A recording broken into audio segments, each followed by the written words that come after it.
Hello, Renegade marketers. If this is your first time listening, welcome. And if you're a regular listener, welcome back. Before I present this episode, I'm thrilled to announce the first ever in person CMO Super Huddle that we're hosting in Palo Alto on November 8th, 2024. The theme is Daring Greatness in 2025, and we're rocking a full slate of inspiring speakers with ample time for networking. Early bird tickets are on sale now, so grab yours at cmohuddles.com. It's gonna be flocking amazing. Now, episode 410 is for the CMOs in transition out there, both now and in the future. And as with every 10th episode at Renegade Marketers Unite, I was the interviewee this time. I was delighted to speak with the DIY Influencer Crew, a community of aspiring thought leaders founded by Julie Michelle Morris, my formidable interviewer. On the show today, we talk about the state of the CMO job market, 5 steps for CMOs in transition, why you need to take a strategic approach to job search, and how to do it. If you like what you hear, please subscribe to the podcast and leave a review. You'll be supporting our quest to be the #1 B2B marketing podcast. All right, let's dive in. The way I met Drew is the way that actually I met a lot of you. Someone cool introduced me to someone else, and that someone cool was originally someone I met on LinkedIn. So the someone cool in this case was Katrina Clear, who was interacting on LinkedIn with someone named Drew Neisser. And I said, ooh, he looks like he's got all of that cool brain power that we want to have too. And so started following Drew, then reached out to Drew and said, hey, question. And then it led to a meeting, which led to an opportunity where I got to go and meet with his awesome crew at CMO Huddles and the transitions team. And now he's coming here to bring us some brain power. So here's to LinkedIn, here's to the power of connection. And now we get to learn from Drew. So we know that here in DIY Influence, we really value being candid. And so this will be a candid discussion about something that is not an easy walk in the park for any of us. The job transitions, the career transitions, I was in corporate and now I'm going to be a consultant, I think. I was in corporate. I would like to stay in corporate and then maybe one day transition. But we're going to kind of get real. So thank you in advance for letting Drew be him and me be me. And we're going to ask all our candid questions and just have a real discussion. So Drew, we're thrilled to welcome you today. Thank you for the chance to sit down with you. Yeah. It's great to be with you. Absolutely. We are really cool people. Katrina, hi. So let's start, if we could, with a little bit of a level set. So Drew, when I heard your approach on the transitions that we're facing right now and the way that the market's changing and the way that it takes so long to get into that new role, and there's just so many ways that we can kind of mess it up. I knew that I wanted to have you come and share that with us. And just, so could we just level set around, like, what is the job market like for experienced career folks? It's really icky right now. And it's icky on multiple fronts for multiple reasons. And statistically, there are just a lot fewer jobs on, if you look on LinkedIn for my area is CMO, right? And mainly B2B CMO.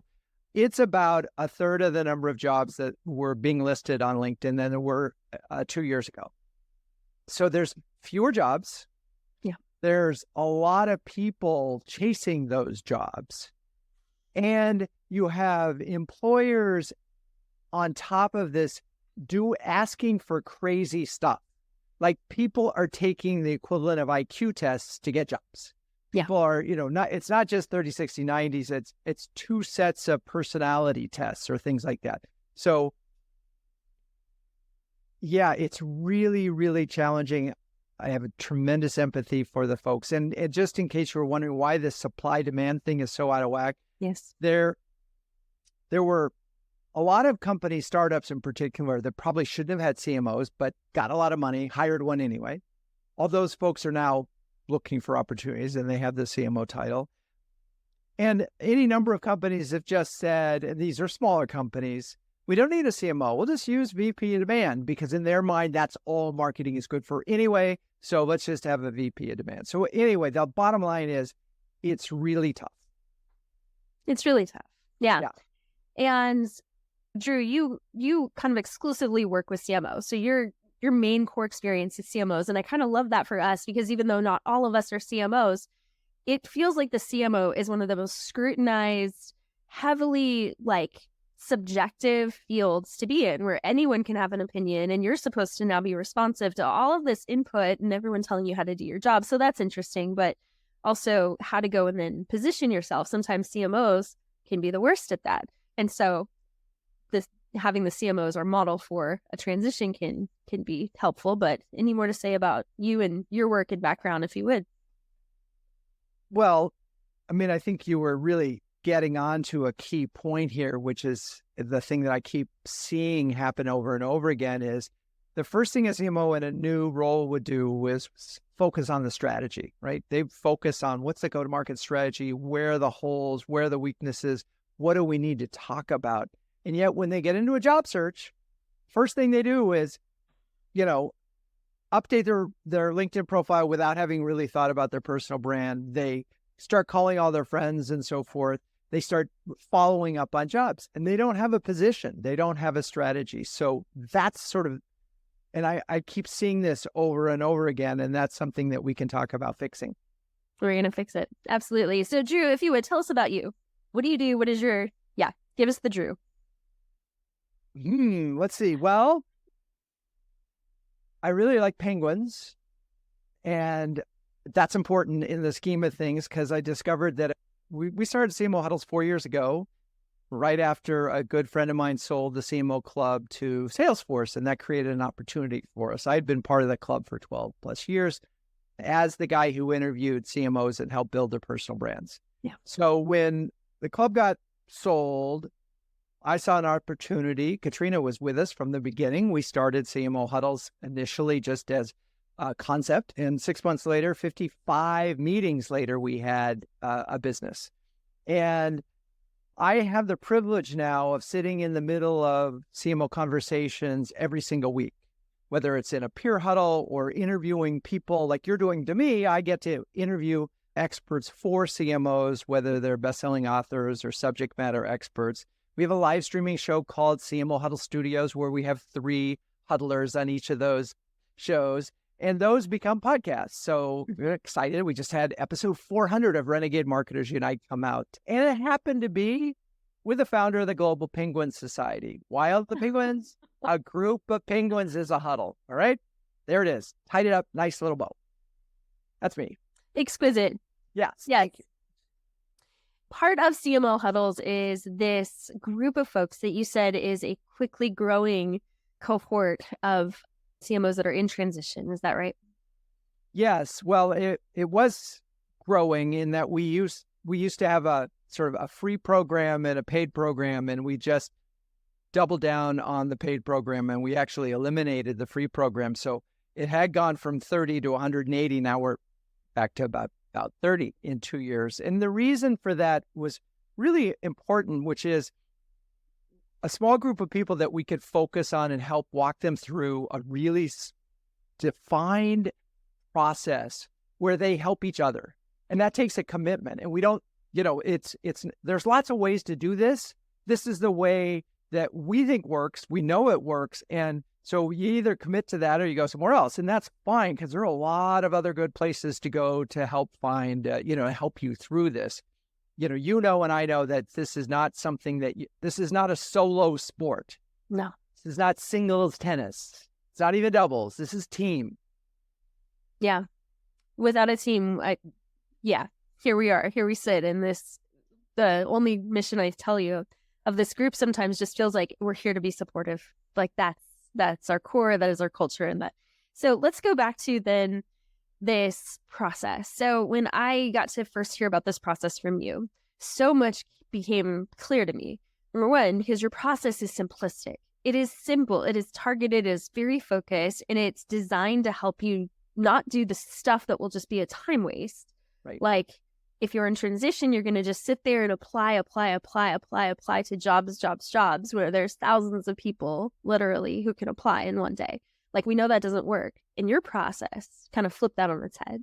It stepped away from the time wasties. So would you walk us through what does it look like to effectively get through a transition? Sure. So let me give you an overview of Yeah. the steps. I mean, the first part is reconnecting with your strengths and really getting to the ability to understand what your personal brand could be.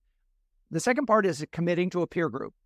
Third part is defining your personal brand, which you've helped weigh in on and help with our documentation. This is really important, and it'll get important when I talk about the fifth step. Then the thing that's really different about this for CMOs is step number 4 is identify your top 25. I'll talk about that in a second. Step number 5 is executing your outbound, and there's a very specific program. And then finally, honing your skills. So we can go through those one at a time. Absolutely. So reconnecting with your strengths there's a psychological aspect to this, just a reminder that you didn't become stupid when you lost your job, that you didn't become bad at your job when you lost your job. You just are in transition. Yeah. So reconnecting with your strengths and reminding yourself and going back and talking to everybody that you've worked with above, aside, below is really important, because now in what companies are doing is they want to talk to the people you worked at your first job. I mean, it's crazy. It's like, wait, that was 20 years ago. Or, well, we want to talk to them. Well, I haven't talked to them in 25. So you might as well go do that work yourself and find out what they're going to say, refresh them. And by the way, that's another way of networking early on. But the main point is, what was I good at? What you like working about me? Remind me of my wonderfulness. Mm-hmm. You're going to write all that down. You're going to gather that information. For the ones that really feel good, if you haven't gotten recommendations from them, you get recommendations from them on LinkedIn. It said, you're filling out your profile. We're going to skip being president of your group in the peer group, because we've already talked about it, that you folks are here. You're in a peer group. You get it. Defining your personal brand is such an interesting one, because when you read most LinkedIn profiles, particularly CMOs, it says, data-driven, growth-oriented CMO leader. And, it's very hard for companies to distinguish between data-driven, growth-minded CMO leaders. So you've got to have something more. I mean, I get there's a game going on with SEO, and there's lots of ways of playing that. And I'm not the expert on LinkedIn search, but I do know what a personal brand looks like. And it becomes really important, because then the next step, we're going to talk about identifying your top 25. Yeah. Why do we do this? So LinkedIn is a black hole of job opportunities. I know of all the folks, I've probably talked to 250 CMOs in transition in the last 4 years. One of those individuals has gotten a job on LinkedIn. One. So she keeps pursuing that. But for most, it's just this rabbit hole. It's like social media where you're just flicking and flicking and flicking, and you can't get out of it. And it sucks up time, and it sucks up energy, and it's frustrating because you never hear back from them. So rather than wasting your time there, we're going to say, all right, there's going to be, recruiters are going to be 1 in 4 of the job opportunities. So 75% you're going to have to make. The likelihood is you're going to make that through your network, and that your network is going to be sort of your inbound. Your outbound is going to be based on a 6x6 match.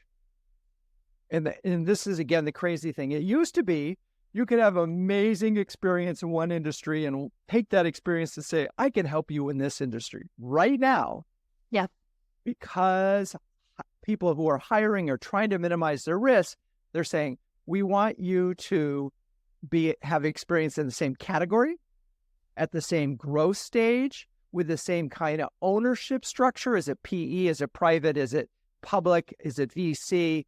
They want to know that you've targeted. Is it enterprise or small business? And they want to, and by the way, tie goes to the local person. So you have this crazy grid where you go, wait a second, I got to match 5x5 or 6x6. Then turn that around and say, okay, well, if that's the way, I'm going to find 25 companies that I'm a 5x5 match for. So I'm going to take a 50-mile radius around where I live. I'm going to look at my last job and say, well, I worked at a company that was 50 million to 100 million, and that was that growth phase. So I'm going to look for companies in that phase. And then you're going to make your list of 25. And then your stalking plan begins. I mean, your content plan begins. And I'm facetious about the stalking, but only partially. A little. So Not really.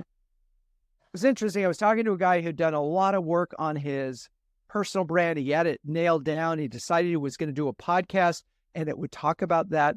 What he didn't have was his top 25. And without the top 25, he wouldn't know what stories he needed to have in order to get to each of the CEOs. Because your goal is to be able to write an email or a LinkedIn connection request or a direct mail piece or all three of those things, or maybe more, where you can say three things to a CEO at any company that is on your top 25 and say, you probably want to know this. Something, I call them love letters, but you're creating content with one target in mind, which means, you might be creating 25 things or you might be creating 5 and then you're working it. So once we have that content for that you have your top 25, we're going to execute our outbound. And there's a lot of ways to do that. Should I go into those details? Okay, yes, in a second, but first, can I have a couple of quick follow-up questions? Sure. All right, so here's my first comment. The recruiters aren't coming to save us anymore, guys. The recruiters aren't coming to save us. Gone are I don't have to tell anyone here that, right? Gone are the days where you used to field phone call after phone call. Oh, the recruiters keep calling. It may never be that way again. Or maybe it's 5 years down the road, but it's not now. And they're not calling with the right opportunities for you. We notice that, right? They'll call and then they'll get you excited and then you're just like, oh, great. And then it just falls apart. Or you get to the last round or. So I would love to chat about interview and where we kind of can fumble there at some point. But Drew, does that opinion connect with you? So, yeah, I mean, we've had a couple of recruiters join us, one from Spencer Stewart, and he said, look, my volume is down about 66%. And he was totally on the match. Now, we also had another recruiter who had placed 2 CMOs at companies who was not about the 5x5 match, but it was this recruiter strength. And she had the relationships with the CMOs that she placed. And she got one to come back from an early leave. She got another one to sort of talk to this company. So that was a strength of we'll sell, but most recruiters are taking that you want a 5x5 match, I'll find them for you. The challenge, of course, is that the recruiter relationships you should have been building when you had your last job. It's really hard to do it when you don't have a job because, it's just, that's not the moment. So when you get your next job, just remember to help them as much as you can. Because the minute you have a job, they're going to be all over you. Yeah, without a doubt. Okay, thank you for that. And when we're talking about the 25, does there have to be an opening? Do we have to have any clue about that? Or are we just looking for the right fit? No, there doesn't have to be because, I mean, again, sadly, think about the average tenure of a CMO. Yeah. And, that CMO may willingly leave. They've been there 3 years. They're kind of done everything they think they can do. They may be ready to go and looking for their replacement. So you just don't know. And it's not like you're trying to displace someone. You're trying to have conversation with a CEO on an important subject and give them some information that they say, oh, I want to talk to them. Some insights, something, because you've been in the category. You have insights. Well, I love where this is going already. And I think if this is validating for you all, you can feel free to chime in the comments, or if you have any questions as they come up, please do. And Julie, this is exactly where I hope this conversation would go. It's just a very clear state of things. And yeah. So let's talk about that. So now you've created content. And if you go to my profile, you'll see the posts that I've been doing every Saturday on LinkedIn. And these are very, very specific thought leadership pieces. But I do have CMOs in mind when I write them. And it doesn't have to be written. It could be a video. You just need to make it easy for someone in 3 minutes to get some insights and say, wow, okay, I'm interested in talking to this because they're talking to me. So now how do you get that in front of the individual that you're targeting? Well, the best case scenario is someone in your network knows that person, obviously. Now you could say, hey, Julie, would you mind introducing, me to Katrina? And I say, oh, sure, I could do that. But they may be uncomfortable and it may be too much work. So you got to make everything easy. So if you were going to ask for someone to introduce you to someone else, write the message for them and tell them everything you want them to say. Hey, Julie's a really good friend of mine, and we've been talking a lot about this, and I think she has some insights that you will really find valuable. Here are a couple that she shared with me. They seem smart. What do you think? That's when you have a connection, you got to make it easy for them. Okay, if you don't have a connection, then you go to plan B, which is the stalking part. You're going to hope that that individual is active on LinkedIn. Let's assume they are. If they are active on LinkedIn and posting things or cheerleading, you're going to comment and cheerlead them back. You're going to, if they're posting about the company or just liking it, you're going to do it too. And you're going to do it enough until someone says, oh my God, this person's kind of everywhere.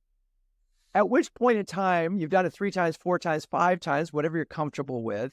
You send them a connection request and say, yeah, I kind of been stalking you. I'm excited to talk to you about some insights that I have found on the category, having spent 3 years in the category, the last job. And, you try to deliver value in these things. You don't ask for the order. You don't have to in the first thing. If they accept the connection request, then you can send them a message saying, here's a couple of the insights that I learned. Would you like to learn more? So again, you're providing value, because the worst thing you can do in any kind of connection request once they say yes is to go, okay, let's have a meeting. Right? Be cool, man. Be breezy. Cool. You have a plan. You have a plan. Stick to the plan. You got it. So absolutely. Now, the CEO may not bite. So then you look to see who is active. Could be the COO, could be the CFO, could be the CRO. It kind of doesn't matter, because the insights are still going to be valid. Yep. And let's face it, not every CEO is active on LinkedIn. And if they're not, then you got to find out, you need a plan B. Yep. And staying power. Like, this may take 6 months, right? These job searches right now are taking longer than they've ever taken before. And that's not changing anytime soon. So if it took 6 months for this to happen, okay, but you are still showing up and you're not waiting for permission or invitation or even acknowledgement, because they are still watching. Most of us who have been reached out to by companies like this, they will never indicate until they are ready to meet with you that they are even seeing your stuff, because they are being hounded, right, by how many people. So you need to stand out for your staying power, but also because you feel like they read your stuff and it feels like you are in their head. Like it's like, is she at the table? Is there a wiretap in here? How does she know? How do they know that this is our struggle? Like, that is how well you have to write. Yeah, you're going after nerves, and it's all expressed in your personal brand, your strengths, your thinking, you're reinforcing. Each piece of content is reinforcing the story that you're going to be able to tell. A lot of work. It is a lot of work. And that's why, if it's top 25 and you have to create 25 pieces of content, it may take you might only do 2 a week. And so part of this is time management. And one thing I encourage, this is really hard because I know you want to get a job and it's painful, but make it a 9 to 6 job. Don't make it a 24/7 job. And so you divide your calendar up between, okay, networking and content creation and so forth. And then when you get to the interview stage, and this is the last thing, and I'm sure your group is really good at that, is honing your skills. This is the part that I'm always shocked that not enough folks are practicing their interviewing skills. They're not practicing the questions that they're going to ask. They're just not rehearsing. And it's kind of impossible to imagine any kind of athletic endeavor where you didn't practice, but they're not doing it. So that's what we're doing, and I know you're doing. So every interview you have, it's easy to anticipate what the questions are. Hell, you can go on ChatGPT and say, hey, I'm a CEO about to interview a CMO. What are the 10 questions I should ask them? No. And then you say, okay, get serious. Give me the hard questions. Okay, what are the hardest questions that they could ask? And you could get to the point where you can anticipate what the questions are. Then you got to figure out, how am I going to answer this question in a way that expresses my personal brand, reinforces my experience, makes them think like I'm the person that understands and listens and can solve their problems. Yeah. And that's practice. And that's the fun part of it. That's the fun part of having a group. So, yeah. So watching our game tapes. If I could get anyone to do almost anything in thought leadership except watch their own videos or except listen to their own podcasts or watch their own speech again, it freaks us out. And we have to just move away from that because that is the fastest way that we can accelerate. We need to just wrap our arms around that person who we see on video and go, look at her go. She's amazing. And now we're going to improve and we're going to say it again until it feels comfortable. It doesn't sound jilted or stiff if you've had practice saying that thing over and over. Those are the reps that you need to get the muscle right. So we got to practice. And Drew, we don't do anything around this. We're focused on thought leadership, but I think I could totally see space for like interview rehearsal practice groups where we just get really damn good at this because this is where we drop the ball. Often it's not in this group personal brand. It's not maybe the content side. It's not the who can I serve well and what are they thinking inside their head. It's the interview. And that when we are up against people 20 years our junior and cheaper, we can't blow it there. And we know that. And all of this, again, holds perfectly true for business development too. None of us want to go do business development, but we totally can get better at it in this spot. Yeah, I'm so glad you reminded me of it because one of the things that we prescribe in the Hone Your Skills stage is every interview you have, after the interview, write down every question and every answer. You'll remember your answers because we always remember what we say. We don't always remember what someone else says, but write it down and look at it critically and give it to, and then go over that with someone else. And the reason we're spending so much time on this interviews and questions and answers is you don't get as many, as they say, swings at the plate right now. So you've got to increase the odds of scoring because you have fewer opportunities to score. True.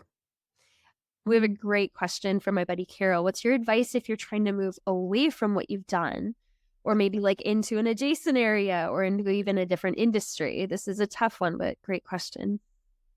Yeah, and it's doable. And a lot of folks would encourage you to do that. I'm just trying, if you want to ask me what's the shortest distance to a job, it's going to be something that looks like the job that you just had in the last 5 years. Okay. So now let's just take the content strategy that I described and say, okay, we're going to go after 25 companies that aren't in our industry. We're still going to look at growth phase, target audience, so forth. We're going to try to find some common experiences that you've had. And then you're going to create content that bridges the gap. So you worked in cybersecurity and now you want to work in retail. 6 things every retail CEO can learn from cybersecurity. You're going to have to connect the dots, and that becomes the content that you work on. And you find different ways of doing it, but over and over again, you're going to have this library of content. And by the way, by writing it, this is the part that I had forgotten when I started writing these Saturday posts, and I'm on the 10th one.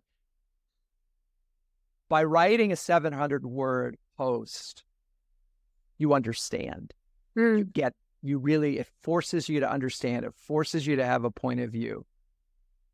And again, you can sort of use these tools out there. You can write your point of view. I'm not doing that, by the way, but you could, because I kind of like having a little flaws in mind. I'm in a different place than you are. But you could write your post about 7 things that cybersecurity execs could learn from retail or vice versa. Then you could put it into Claude and say, hey, how's my argument holding up? What are the weaknesses in this thing? So you can use these tools to help your work be smarter. I don't think you can use these tools to really help yourself be a better writer other than Grammarly. Yeah, absolutely. We're going to take a quick break. We'll be right back.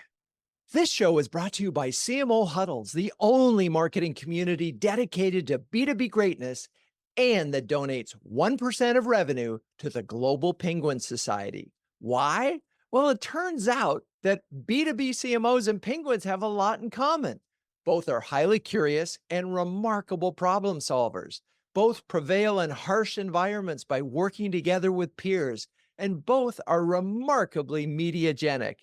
And just as a group of penguins is called a huddle, our community of over 300 B2B marketing leaders huddle together to gain confidence, colleagues, and coverage.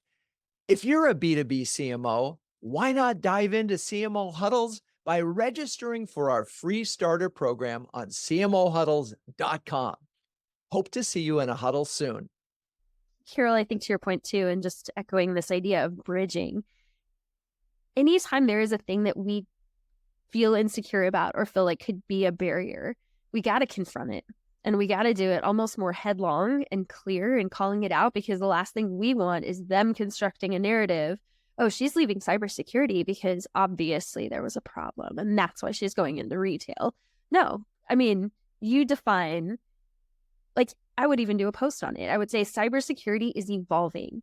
And when you know what your passion is over here in retail, that's when you want to bring what you know into where the market is. Now, obviously, the market is going towards cybersecurity and not away, so that'd be a tougher sell. But try to figure out what those barriers are to why they would even want to talk to you, and speak to them as if you were interviewing 24 hours a day, 7 days a week in your content. That is how I've built my business. And like from the ground up, it's how I've been a breadwinner for as long as I have been. It works. Like, we all know it works. I don't have to tell anyone here, but for someone listening to the recording later. And I want to sort of address this sort of the other part of it. I sort of went, if you're going to go from one category to another, but I thought maybe behind that question, it was, say, going from marketing to HR, for example. Yeah, let's talk about it. If that's what you're trying to do, most likely you're going to need some kind of certification somewhere that gives you something to say, yeah, I know the basics enough, or I've done a crash course on this. It's the same written strategy in terms of content development, what HR can learn from marketing, right? It would be the same approach. And the interesting thing about being a marketer is that you are in touch with all aspects of the business. You do, for example, you understand internal communications and why that's so important. You understand customer experience because that shows up in customer satisfaction. And if that's not good, so you really understand the business. You just have to sort of make the case. You're going to really have to connect the dots, or bridging, as you said, Julie. It's a great word. Actually, your word, but also mine too. I love that word, bridging. Everything about our thought leadership and personal brand should be a bridge. It doesn't look at us first, like it does, but really, like, start with where you want to go. Because just again, like, being candid here, there's so much bias. We want to hire what we look like. We want to hire the same gender. We don't want to hire for difference of opinion. We don't want to hire for difference of anything. We want someone who is going to be me and tell me everything I want to hear.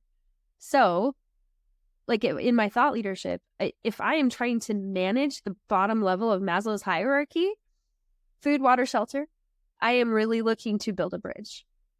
I will hold back stuff that I know they should not be trusted with yet. Later, when we're like in the lunchroom, that's a different story. There's safety there. They have committed to me. They can know that I volunteer at the cat shelter and I'm not just a crazy cat lady talking about cats all the time. Right? So what are some of the ways that we really do mess up, Drew? Well, mess up number one is having a long explanation about what happened at your last job.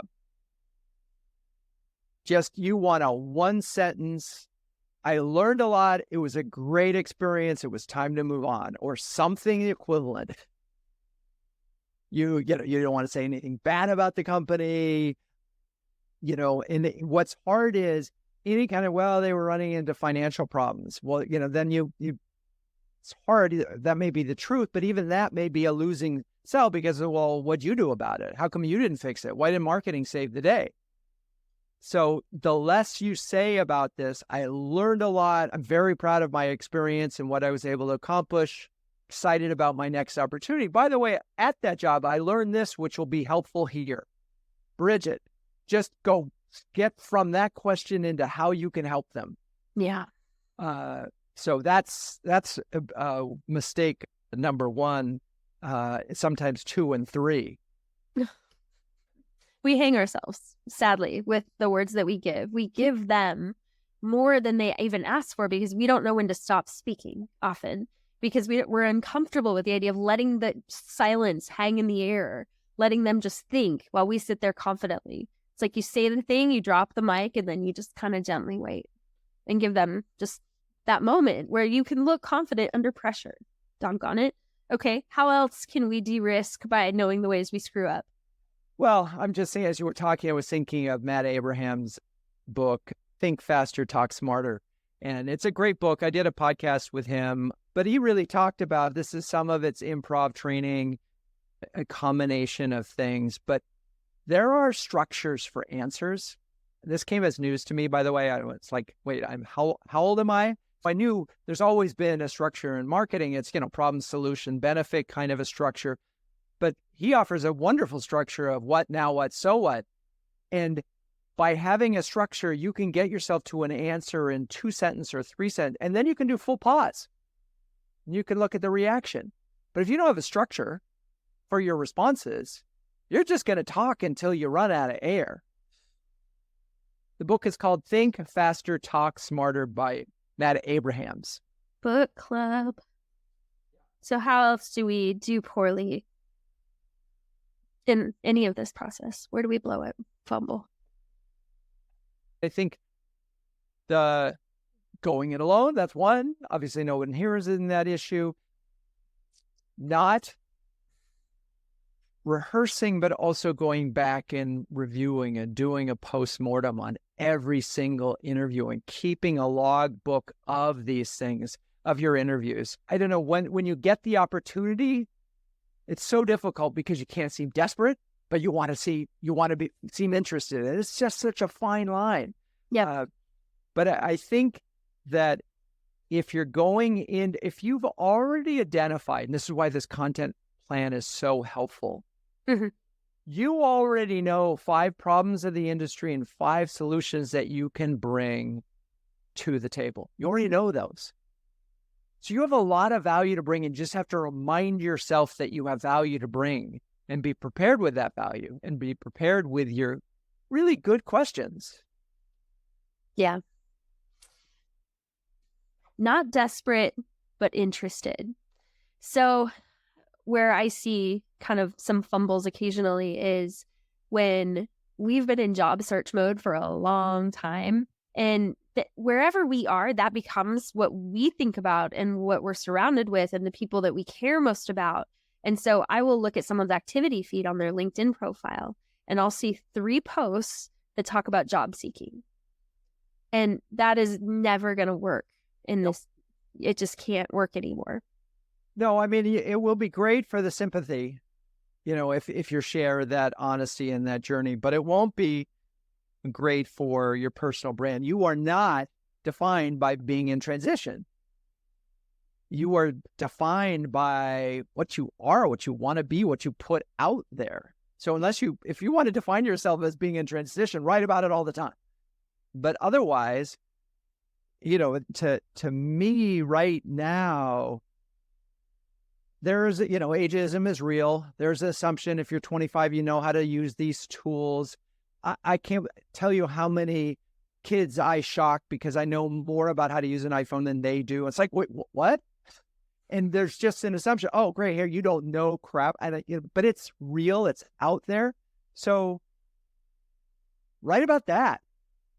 Write about, how you are using cutting edge tools to develop your content and your strategy. Write about the area and where, let's say you're at the intersection of, I'm just going to brand and demand. That's where you are. You meet right there. Find great examples of that. Write about it, but write about it with real insight. And so you have to take some time to do that. Absolutely. I'm going back to your point about the writing that you do. It's like, we'll push you to write posts. We'll push you to write, because writing is the most transformative act that you can get. I had a massive fear of public speaking until just a couple years ago. I could never have taught in a group. I could never have been able to sit here with Drew and have a conversation. Writing helped transform what I know, and it helped give me the courage even to speak and to do this. And so It also, though, helps come up with the messaging that you're going to do in the moment, in the hard moment, because you've had to crystallize. Now it's distilled from like what would have been like pages or a blog or meandering to like this crisp, beautiful, powerful, standout kind of insight that they will remember. If they're not going to like want to write it down, what you're saying in that interview, let's push harder. We want them to hear it and go, whoa, I think that was like a framework for success. I think, whoa, that was an unlock. And we can push and get there.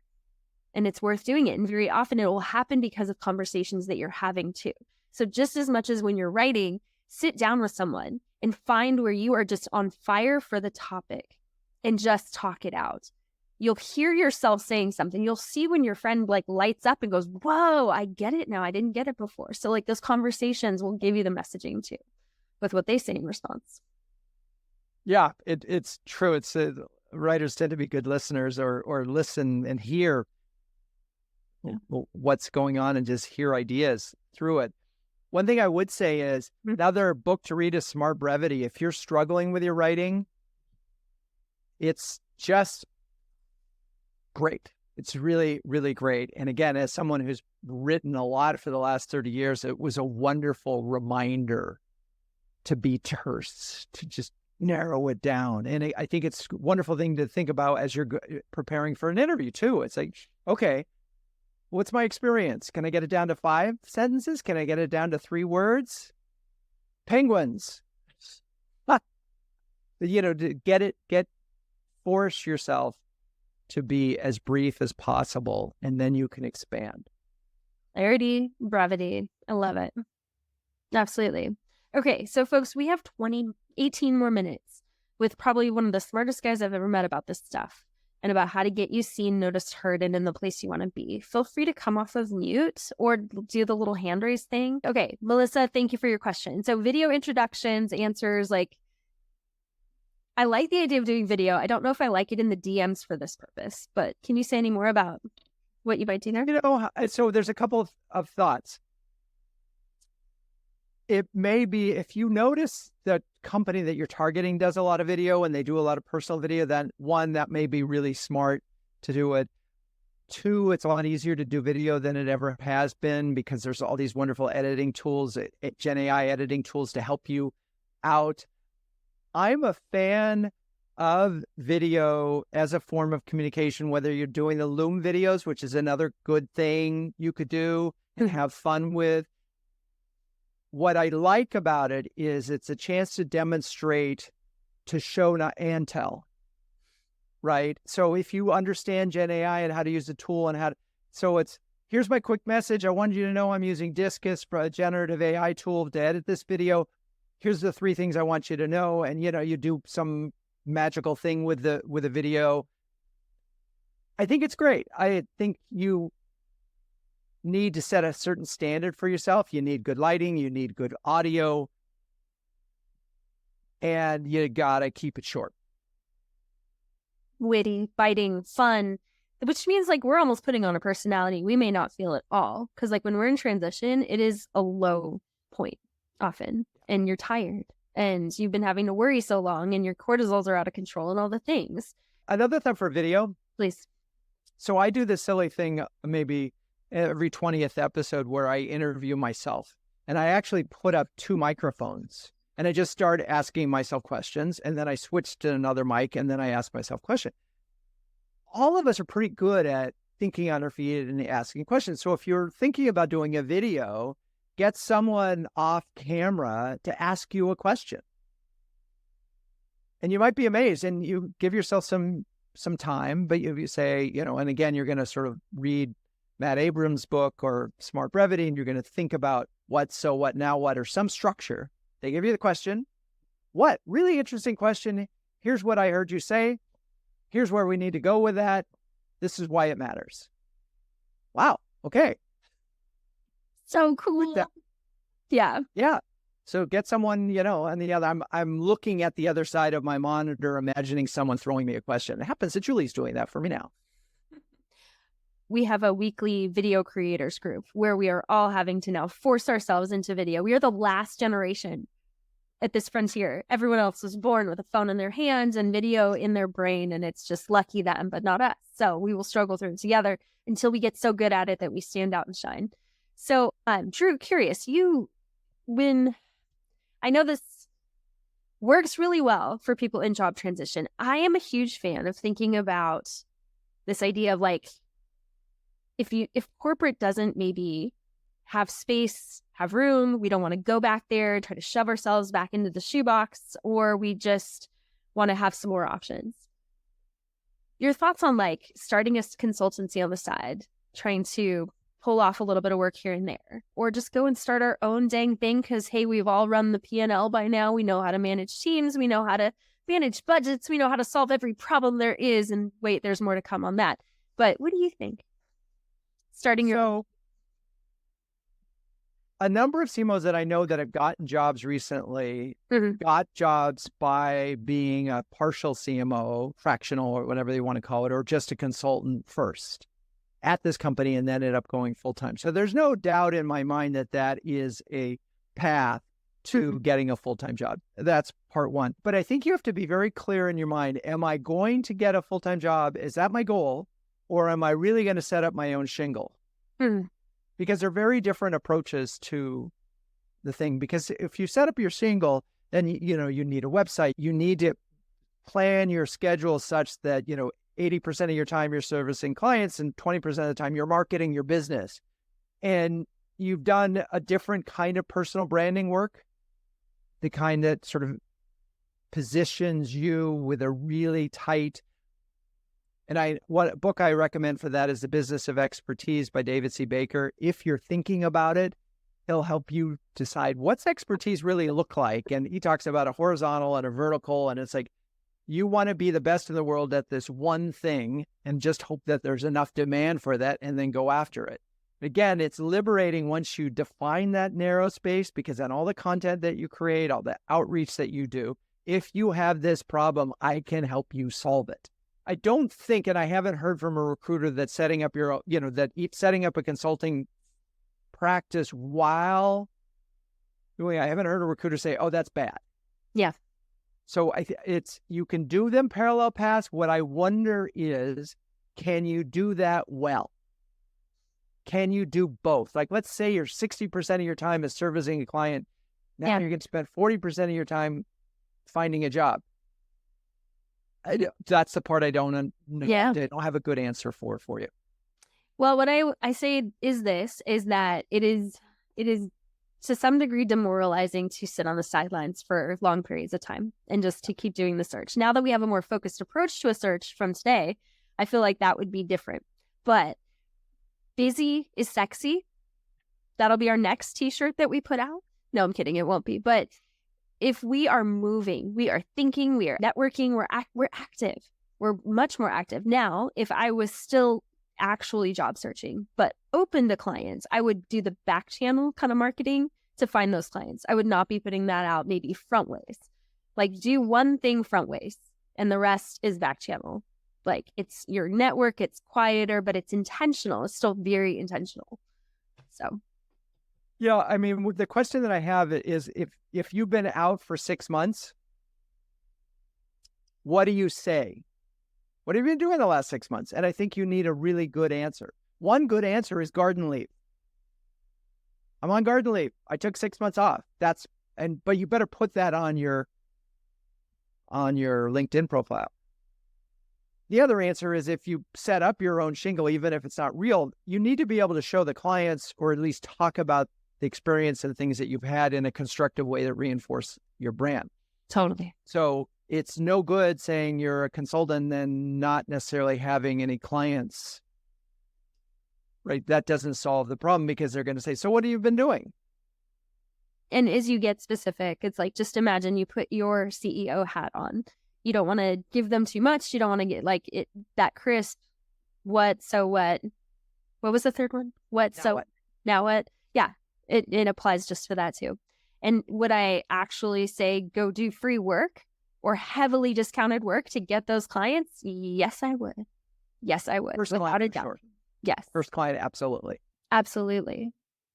So like, okay. Any other thoughts, questions? So you're hearing all over the place about the demise of the CEO, right? Or excuse me, CMO, and perhaps rise of chief brand officer or chief growth officer. What are you seeing in light of your conversations about the evolution of the role into other things? So every 5 years, this conversation comes up, and the same people write about it on both sides of the thing. It is not a thing. You can change the title. You can call it chief market officer, you can chief growth officer, chief whatever officer. That's not the problem. The problem is managing the expectations of the CEO and the board in terms of what marketing can and cannot do with the resources that you are given.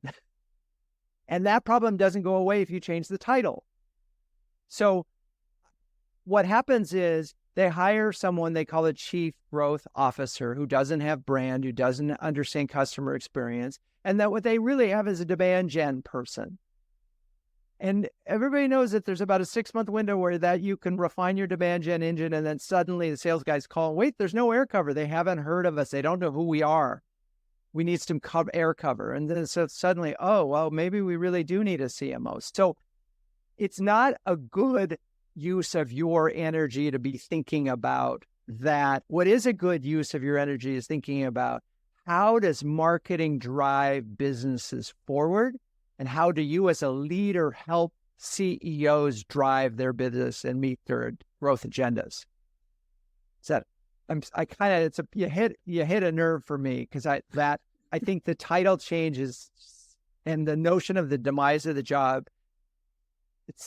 It's not. It's the companies that fired their CMOs that have a demand gen are not going to grow, and they're going to see that. And then suddenly people are going to say, oh, man, we don't have a brand. We don't have any awareness. And they're going to come back and they're going to hire CEOs. But that will be when interest rates are down and money is starting to flow again and people are acting rational. Right now, it's an irrational marketplace. It's an irrational marketplace. So what I would do if that still didn't feel super clear to me, because I would need to think about that for a while, I would grab a friend, I would sit down at coffee or sit down over Zoom and go, what the hell does it mean if the market is irrational? What do we need to say? How do we stand out in a sea of this? And if I just say that, like, all of this is a workshop. It just is. And so speaking of, so Drew, are you accepting people into your transitions program right now? And do they have to be CMOs? Tell us about the program and the structure, if you would. Thank you. So the answer is they need to have been ahead of marketing. Mm-hmm. They don't necessarily have had to have the title CMO. And part of it is just because you're going to be interviewing for the same jobs and we want you aligned with people who are interviewing for the same types of roles so that they can help you on the most part. It's a paid program. We charge like $350 a quarter. It's not expensive, but it's a high value program. And, our goal is to get you the shortest distance to your next opportunity. And again, we're focused on B2B. So it's like B2B heads of marketing. Yeah. So if you're not that, follow Drew obsessively. He's got some of the best thought leadership out there, and y'all know that's saying something for me. It's extraordinary how he can articulate and crystallize what everybody is thinking and feeling and then turn that into something that attracts people to him. So y'all, we're so grateful to be in community with you. This is not easy, but you will absolutely get through this. And we will suffer together till then and make you laugh along the way. Drew, thank you so much for teaching us today. This has been intensely helpful. Thank you for having me. I really appreciate you and all that you're doing and I really, hope and wishing you all the best of luck. And I'm going to tell you a startling statistic that I heard from Roger Federer. So he won 82% of his matches, but he only won 54% of his points. Don't worry about the points. You have an interview that doesn't go well, don't worry about that. It's the next point, the next interview, and just keep working on it and getting better because eventually you'll win. So there it is. We'll win. Thank you all so much for being here today. Have an awesome day. We'll see you all soon. For more interviews with innovative marketers, visit renegademarketing.com/podcast and hit the subscribe button. Renegade Marketers Unite is written and directed by Drew Neisser. Hey, that's me. This show is produced by Melissa Caffrey, Laura Parkin, and Ishar Cuevas. The music is by the amazing Burns Twins, and the intro voiceover is Linda Cornelius. To find the transcripts of all episodes, suggest future guests, and learn more about CMO Huddles or my CMO coaching service, please visit renegademarketing.com. I'm your host, Drew Neisser. Until next time, keep those renegade marketing caps on and strong.